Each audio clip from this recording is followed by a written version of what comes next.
Welcome back, everybody. This is episode 3 of the Southeastern Coverage Podcast. We weren't able to do this last week. We just couldn't find the time, but we are back and better than ever. And I'm your host, Drew Slemp, if you didn't already know, if you're new to the show. And here right next to me in the car outside of the school is... Zane Ratliff. Yeah, we're filming this during school on a Friday afternoon. It's great vibes out here. We're both going to colleges tomorrow, and... we're just going to predict the SEC games for this week. No stories, and we're just going to predict the games because we got a few of them. So, Zane, start this off here. Yeah, absolutely. So, first game coming up that we'll be predicting this week, 12 o'clock game right after college game day. Number 7, Texas A&M, and unranked New Mexico. Drew, who you got in this one?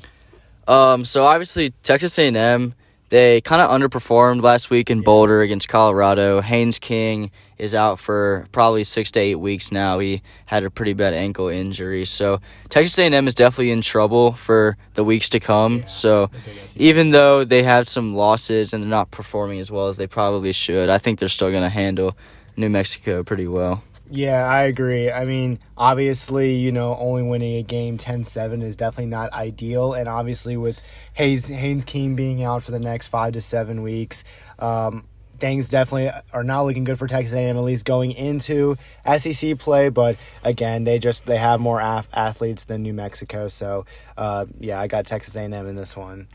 So the next game we have is going to be Kentucky versus Chattanooga. All right, so Chattanooga is not a very strong opponent for Kentucky. Some of these games are just going to be kind of those like cupcake must-win games for these SEC teams.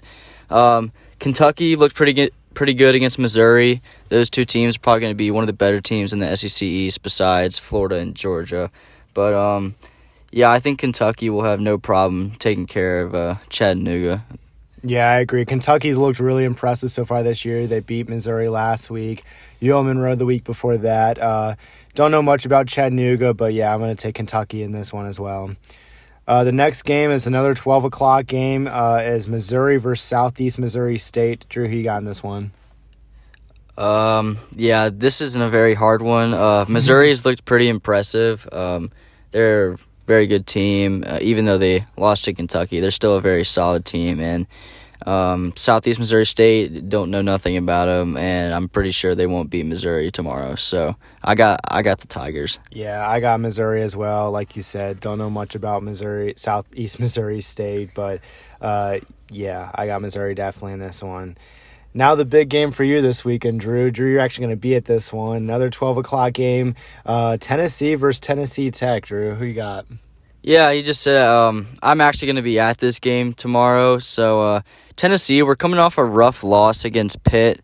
Definitely a game we should have won. We made a lot of mistakes and a lot of undisciplined plays from our offensive line and just every player in general. Mm-hmm. So this is a good week to clean up our act before we enter SEC play against Florida next week. So we need to put up points this week, and I think we will. We just have to make a quarterback decision, but I think this is going to be a good game for us to just kind of settle down and get back to where we once were so we can be ready for next week.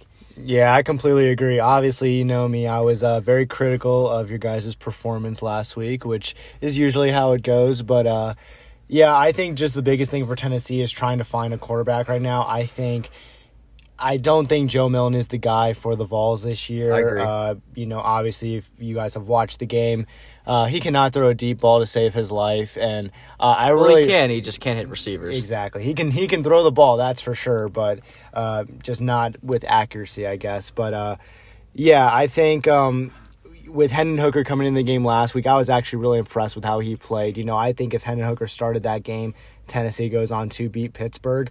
But again, they just little things, penalties here and there, which, will obviously be cleaned up by the Volunteers this week. But, I got Tennessee big in this one.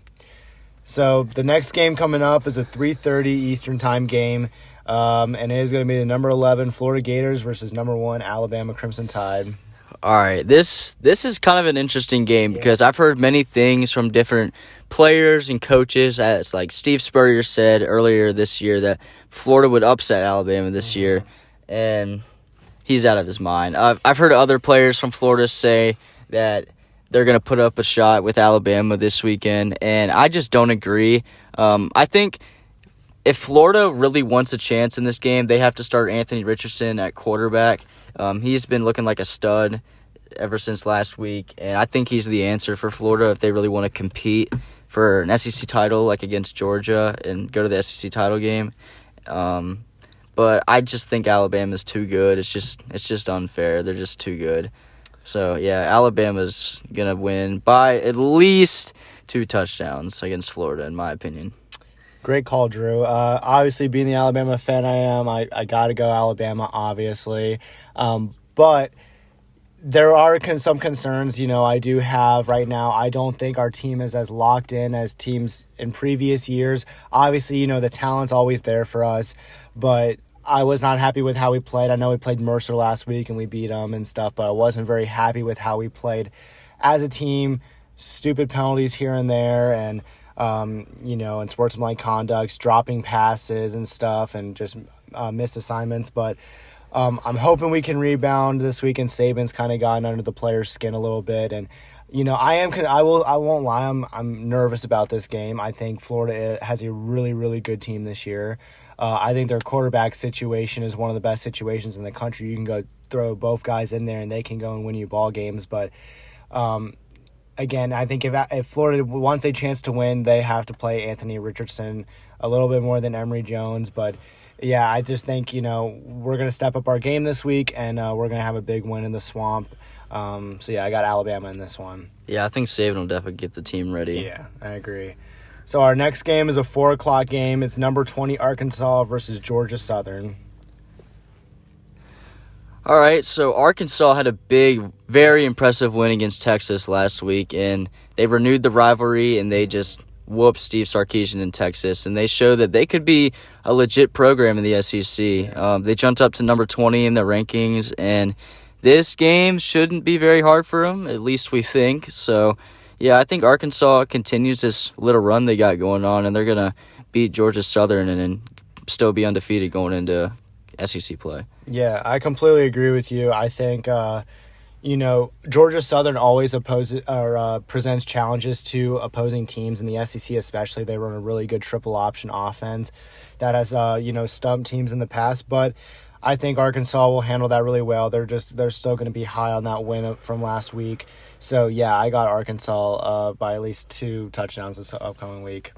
So our next game, another 4:00 game, is Memphis versus Mississippi State. Who you got, Drew? This is actually a good game. Yeah. This is a good matchup. Memphis has always been a strong Group of 5 program. Mississippi State hasn't looked the best this year, but I think they will still perform well enough to beat Memphis this week. I don't know much about Mississippi State or Memphis this year, but I think Mississippi State wins this game. Yeah, I agree with you. Obviously, I haven't watched a lot of Mississippi State football this year just because there's been so many phenomenal games on the TV so far. But I think just that Mike Leach offense is just going to come out firing this weekend. Obviously, don't know much about Memphis, but yeah, I got Mississippi State in this one. So our next game is a 7:00 game. It's number 2 Georgia versus South Carolina. Who you got, Drew? This one's going to be ugly. Yeah. South Carolina is going to Georgia in Athens, and I think they're just going to be absolutely eaten alive by Georgia. And Shane Beamer, in his first game against one of these top programs as head coach, I think South Carolina is really going to struggle. They almost lost to East Carolina last week, and they barely pulled that one 20-17 with the game-winning field goal. And they were down like the whole game. Yeah. And definitely not a good impression from South Carolina. And if you can't play well against East Carolina, you're going to have a lot of problems at Georgia. So I got Georgia big. Yeah, and again, it's one of those things where it's like, unfortunately, I want, South Carolina football to almost be back. I want like the Shane Beamer era to go off to a great start. But like you said last week, they barely struggled with the win over East Carolina. The week before that, Eastern Illinois was an absolute blowout. I mean, I don't even know what team they were playing, to be completely honest. Georgia's going to win big. The only reason why they might stay in this game is if JT Daniels doesn't play again, and that if South Carolina's defense can kind of get off to a good start, make a couple stops here and there. But to be completely honest, I don't see South Carolina's offense even like getting past the 50-yard line on that Georgia defense, to be honest. So, yeah, I have Georgia big. The only reason why they stay around in this one is going to be if South Carolina's defense plays kind of good, I guess. Yeah, South Carolina. Last time they went between the hedges in Athens, Exactly. they won. They did win, yeah. We're not counting them out, but No. it'll be hard to win there. They will. Our next game is a 7:30 game, and it's actually the game day game this week. Number 10 Penn State versus number 22 Auburn. Who you got, Drew? Auburn has looked pretty decent this year. Bo Nix is, I think, 5th in the Heisman predictions right now. But Penn State has really impressed me this year. They're getting great play from wide receivers, running backs, quarterbacks, defense. And it's also Happy Valley. Whiteout and Happy Valley for College game day, and that's in my opinion the best environment in college football. Whiteout in Happy Valley. Yeah, so a night game too. I mean, you can't get much better than that. So I think Penn State takes this one. Absolutely. Yeah, like you said, I mean, that place is going to be absolutely rocking this weekend. Full capacity crowd. So it's really interesting. I mean, Auburn has not played anyone. Obviously, they're 2-0, but they've played Alabama State in their first game, and I don't even remember who they played in the week before that. But Auburn really hasn't been – I mean, they've put up 60 points in the last 2 games, but really has not played anyone. I still am not like a big believer in Bo Nix. I just haven't seen enough yet to really convince me. And I've been really impressed with James Franklin and the Nittany Lions this year. They've done a really good job, a big win over Wisconsin in week 1. So, I'm going to take Penn State in this one.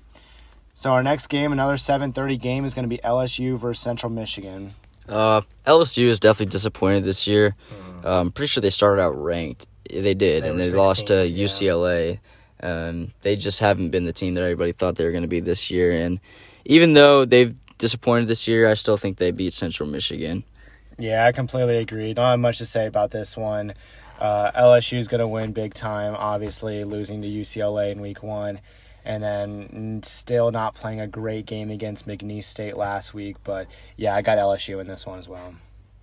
So our next game, an 8 o'clock game, is going to be number 17 Ole Miss versus Tulane. This is a good game in my opinion. This is definitely a sleeper game. Yes. Could be a trap game for Ole Miss. Tulane, they almost beat Oklahoma. Some argue that they should have with some of the calls from the officials. But Ole Miss, they looked great against Louisville. That offense is just out of this world. But Tulane's been getting great play from their quarterback, and you know what? I'm gonna take Tulane to upset Ole Miss here. Really? Wow. I think they make that big step after that close game with Oklahoma, and I think Tulane's gonna jump up and beat Ole Miss. That's an interesting prediction. I see where you're coming from here. Obviously, I think if you want high-scoring offense, ladies and gentlemen, you got to stay up and watch this game if you like that. I expect there to be both teams 40, 50 points, maybe even 60s for Ole Miss. But obviously, some argued that Tulane should have won that first game. Looked really, really impressive versus Oklahoma. But to be completely honest, I just think Ole Miss their offense is too strong. Matt Corral, that Lane Kiffin offense. I'm going to go with Ole Miss in this one. Close game, though. Really close than probably what the experts think. But, I got Ole Miss in this one. And our last game on the list for the night is going to be at 8 o'clock. It's Vanderbilt versus Stanford. Who you got, Drew? This might be an interesting game. Vanderbilt is one of the worst Power 5 teams in the whole country, but so is Stanford. Yeah. This is going to be a hard one. Hard one to watch, too. Very hard one to watch. Stanford, I don't know much about them this year. I haven't been able to watch many Stanford games. Vanderbilt, I know they've struggled tremendously. So even though Vanderbilt has struggled a little bit, I think they're going to win this game after coming off a big week against Colorado State. I think they'll win this game. Yeah, this is another tough one. You can really go either way here and kind of, flip-flop which team you want to pick. I mean, really both teams are really similar. Obviously, Vanderbilt did beat Colorado State last week, and then Stanford upset USC. But I just don't have any faith in Vanderbilt, to be completely honest. So, yeah, I'm going to go with Stanford in this one. All right, that's all we have for episode 3 of the Southeastern Coverage Podcast. I'm your host, Slim. I'm Zane Ratliff. And thank you for watching. We'll hopefully see you next week.